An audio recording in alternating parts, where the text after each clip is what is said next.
All right. Well, I'm not sure if this is the traditional swagger that you are going to see from me usually in these reviews, but this kind of felt like the mood that I wanted to convey when sharing how I feel about this album. You don't want to miss this one.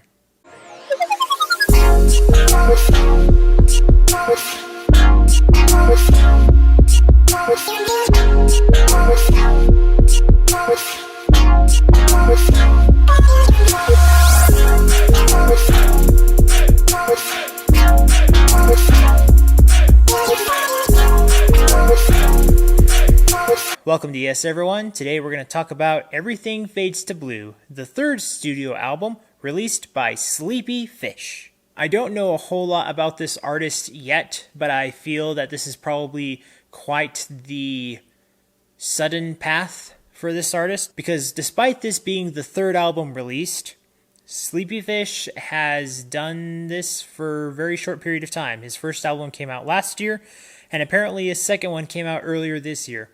I may have to go check that one out because I really liked listening to this one. I've tried to be able to listen to more lo-fi and Chillhop music, specifically from the Chillhop channel / website that I have becoming more acquainted with over the last few years. What is presented here to us is not something that I thought was actually an album. I saw this as a playlist that popped out a little over a month ago. I just fell in love with the scenery because it had a video setting and some subtitles that was trying to provide context for a story they were kind of setting up. And I remember throughout most of the listen, I was very engaged. I didn't have to always be actually watching the screen because, most of the time it's kind of just repetitious. But at the beginning it was pretty interesting. And then just most of the time I was sunk into the mood and groove of this album. It wasn't until later I discovered it actually was an album. Like I was implying before, I was convinced that this was just kind of a collection of songs set to a particular mood, and it worked out pretty well. But no, now that I know it's an album, I knew I had to talk about it. Once again, I have been trying to listen to more of this music to be able to review it. Sometimes I'm not always so interested in reviewing it because it's not particularly long. A lot of these albums are only about 7 songs maximum, sometimes shorter. They should really be EPs, but, we're just going to call them albums. And it's not like those songs aren't worth listening to. They really are. But sometimes I just want to be able to actually get immersed and want to talk about an album as a whole so deeply and just get that actual investment. And I try to be careful of not falling into the trap of just loving it because this is a genre I particularly grip onto very tightly. So I'm careful about how I recommend the music, but typically I like to recommend it very highly. I'm going to get right into the beats that I think immediately sink you in entirely. The first being the first song, Rest Until Dark.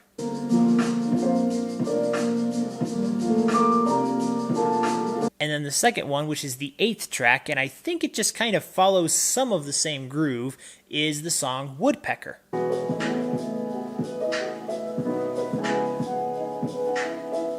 These songs are very mellow, but their beat is driving, and I love being pushed forward to be able to feel like I am going to follow you into this groove that we have here.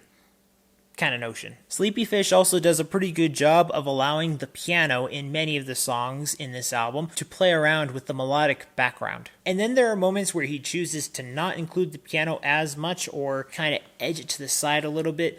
These are the songs I'm not as invested in, but I'm not sure if it's entirely that because I realize that a lot of these songs can be very slow. You can have a tempo going 1 and 2 and 3 and 4 and 1 and 2. You see that? That's a little slow even for what you would call mellow. But I also don't think that that's the thing that's really harming the album if it were to do that. I think those particular songs possibly could be placed at different parts of the album. There are a few times where I feel like that is something that needs to be done in an album. Just reposition the songs in the order that would make the flow what maybe for me as a listener I would do. I understand that there's probably a different type of connection and or reasoning for the order of the songs. I just felt like a few of those slower songs that aren't even really ballads, they're just happen to be very slow tempo.